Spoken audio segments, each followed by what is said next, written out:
Hello everyone, welcome to Arts Appreciation Class General Education 6115. In preliminary, we define arts and that we discuss the two kinds of arts, which is the visual and performance arts and its example. We also discuss the views of arts from different philosophers, scope and function of art, principle of arts organization, and some example of performance arts, which is painting and architecture.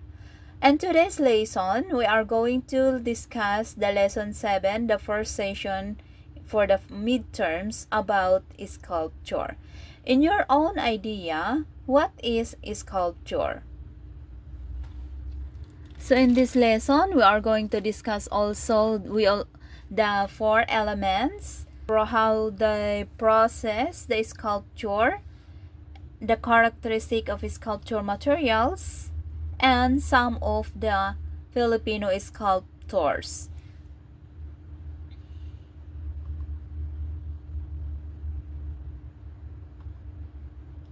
So what is sculpture?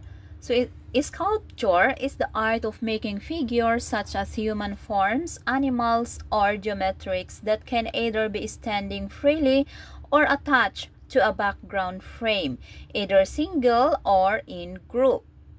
It is three-dimensional or freestanding sculpture where the viewer can go around to figure and gaze it at different angles. The different parts of the figure are the front, back, and side are all exposed to the viewer. We have here an example of a sculpture by Napoleon Abueva, a modern Filipino sculpture, which we can see in the picture that is standing freely. It's not attached to anything, so that viewer can view it all around. Next is the elements of sculpture. Number 1 is the subject. Subject is about for the goals or the visions of the sculptors or sculptress what they are going to build.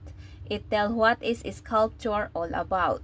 It is the best avenue where an artist can manifest his emotions, his own thoughts, love and frustrations, victory and defeat.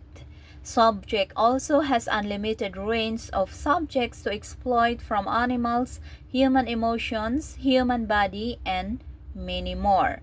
So number 2 is the medium. Medium is talks about for the materials. The common materials used are wood, metal, rock, and marble, clay and wax, plastic, or even ice.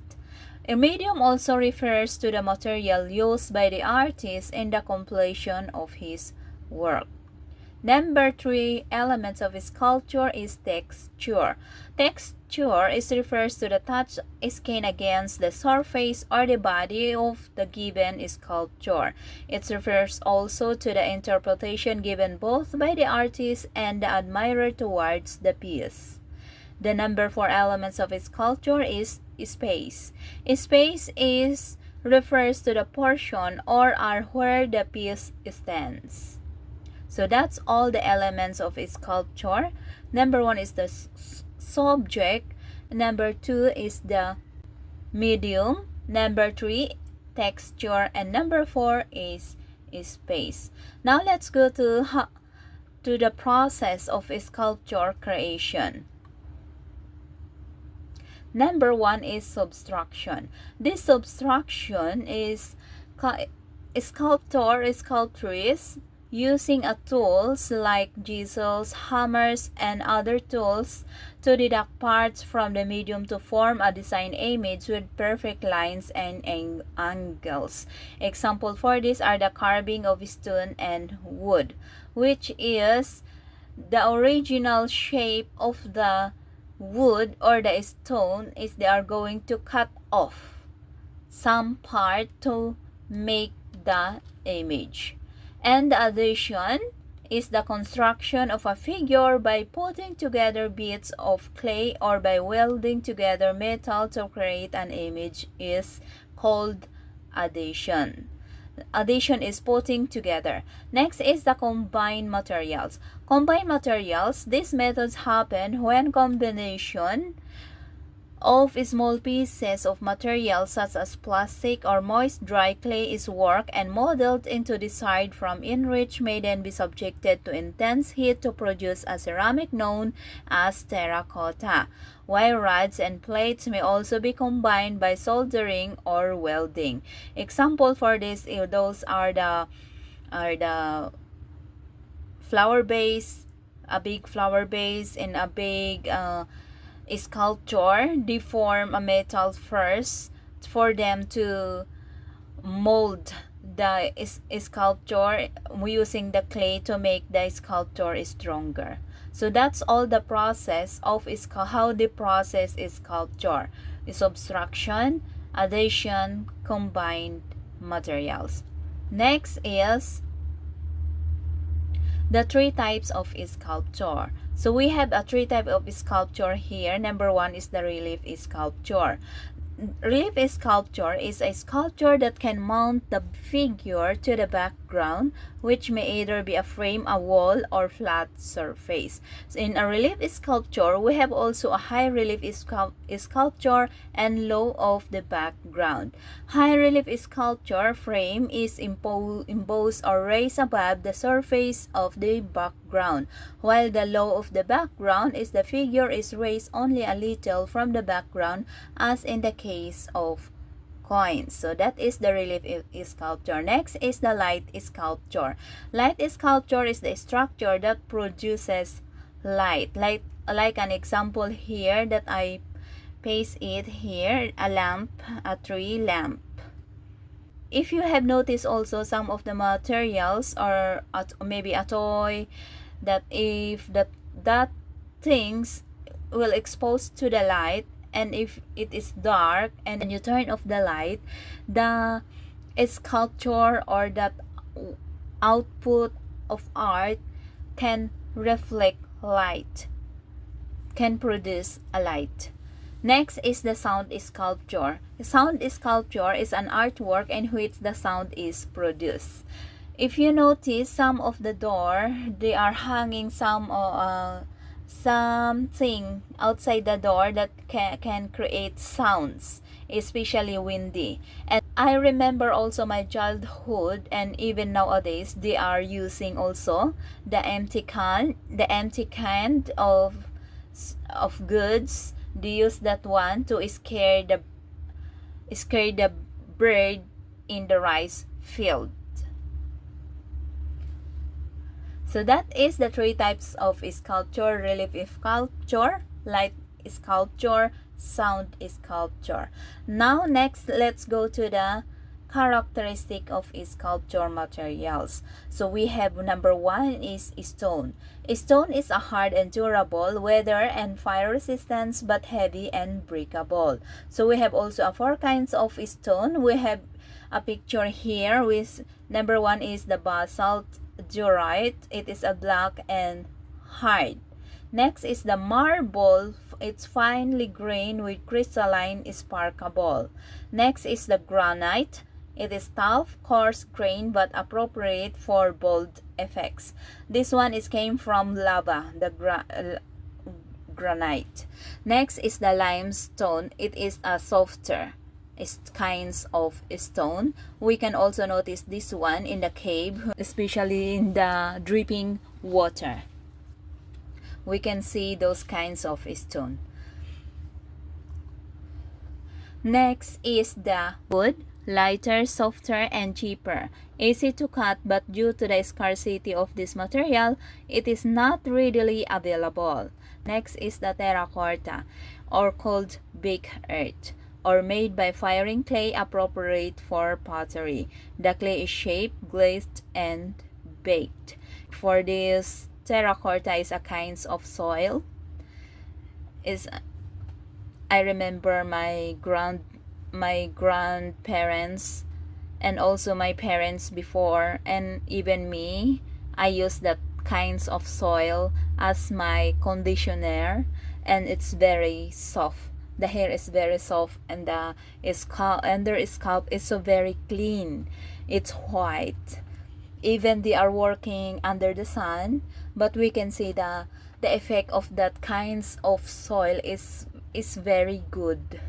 Imagine the farmers is always on the farm. The scalp should be in a dark, but because of that, it's we cannot say that they are working under the sun. It because of their white scalp. And next is the bronze and other metals. Bronze and other metals is a solid and too expensive. The very complicated and difficult process of casting metals is one disadvantage of this medium. So that's all the 4 characteristics of sculpture materials. Number 1 is the stone and the 4 kinds of stone. Number 2 is the wood. Number 3 is the terracotta. Number 4 is bronze and other metals. Now let's go to sculpture in the Philippines. The history of sculpture in the Philippines. So Filipino sculptors come from in a variety of mediums. These are the glass sculpture, marble sculpture, bronze, and mixed medium, or we called combined materials. So themes, forms, and styles used for Filipino sculpture run the artistic range from abstract sculptures to figure studies. So in 18th century, sculpture from the Philippines reflected Catholic themes. The Virgin of the Immaculate Conception is the most 18th century Filipino sculptures created in ivory. So it was decorated using polychrome, glass, silver, and gilding. So bulul or anito, a carved by a cultural minorities, a figure which is either in sitting or standing position, made from hard-cut wood from forest. This figure is seen with its hand touching its knees, and it's popular among Ifugaos. They are using this one if they are going to conduct a kanyao. Next is the 5 Filipino sculptors. Number 1 is Eduardo Castrillo. Eduardo Castrillo, he is a sculptor, a painter, a jewelry, and truly the artist of realism of the modern time. Eduardo Castrillo received various awards and citations both from private and government institutions. In 1970, he received the 13th Artist Award of the Cultural Center of the Philippines. He is the favorite of many historicals and religious people to carve a significant historical event as an important historical mark for an equally historical place. Some of his monumental works are the Liberatus noong 1980. It is the landmark of the pamantasan ng lungsod ng Maynila. Ang pangalawa ay ang People Power noong 1993, located along EDSA adjacent to the EDSA Shrine. So yan si Eduardo Castrillo. Next sculptors is si Guillermo Tolentino. Guillermo Tolentino contributions is the Monument of Bonifacio. Noong 1993, it was located at Caloocan City. One of his monumental creations and lasting legacy to his race is the inspiration. So the monument consists of 23 figures, and each figure has a story to tell. It is the chronicle of Philippine history. It dramatizes the loss of a Filipino soul in the midst of injustice and suffering during the Spanish regime. Ang pangalawang kanyang contribution ay ang Oblation Statue of the University of the Philippines. This monument is not just a piece of sculpture. The naked figure of a young man is symbolic gesture of sacrificial offering of service to country and humanity. Number 3 is Napoleon Abueva. Napoleon Abueva is the modern Filipino sculptor. He did abstraction, experimentation, and modern techniques in sculpture. Some of his works are Baby Moses noong 1951, Ring of the Gods noong 1971. And the one and only sculptress, Alma Quinto. She is a modern Filipino sculptress, works in a variety of mediums and arts form. Example of his work is embroidery. Her Lolita's Pet is a mixed medium sculpture that has been featured in several publications. And the last but not the least of Filipino sculptors is Dudley Diaz. He is a modern artist from the Philippines who specializes in unique sculptures. He was born in the Philippines in 1962. His artist education started at the University of the Philippines, where he earned a BFA. BFA means Bachelor of Fine Arts. Dudley Diaz continued at the Accademia di Belle Arte in Europe, Italy. He studied both painting and sculpturing. One of his work is the Preacher No. 3, one of his pieces of creation form using wood and other mediums, and it was valued Singapore as the $7,000. Next is the bronze sculpture Goddess with a bow. His bronze work has been valued as $7,000. So that's all the Filipino sculptors.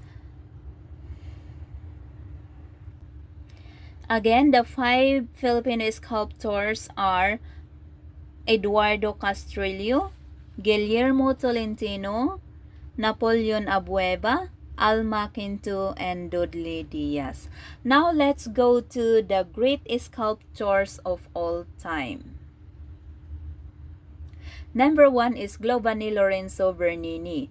Bernini emerged as the chief artist to the Vatican. So Vatican then was a melting pot of artist creation, and the Pope was the patron of the artists and their works.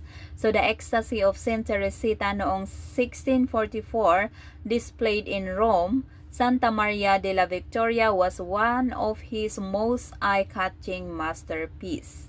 This art displays emotion and ecstasy of the saint in seeing God in her dreams, and the magnificent carvings of the cloth worn by the saint, considering that the medium used was marble. So this picture is the Ecstasy of the Saint Teresita.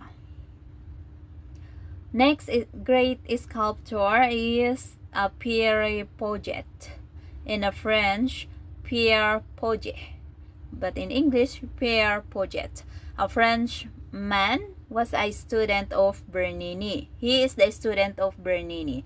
When Italy was in decline, France was about to emerge as a superpower in Europe. It was during this time when Louis XIV made an enormous effort to bring arts to France and succeeded. He could always remembered for his monumental The Victorious Alexander The Victorious Alexander 1668. As we can see, the picture is about for the war. Ang pangatlo natin ay si Michelangelo Buonarroti. He is the Italian sculptor and painter, and his works, he is best remembered for his David, the sculpture of David at this one.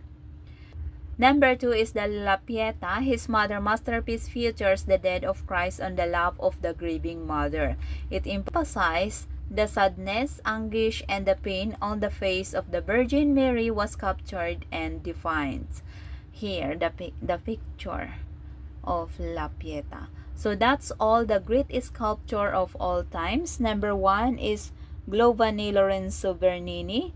Number 2 is Pierre Puget. Number 3 is Michelangelo Buonarroti. So that's all about our topic sculpture lesson number 7. Thank you.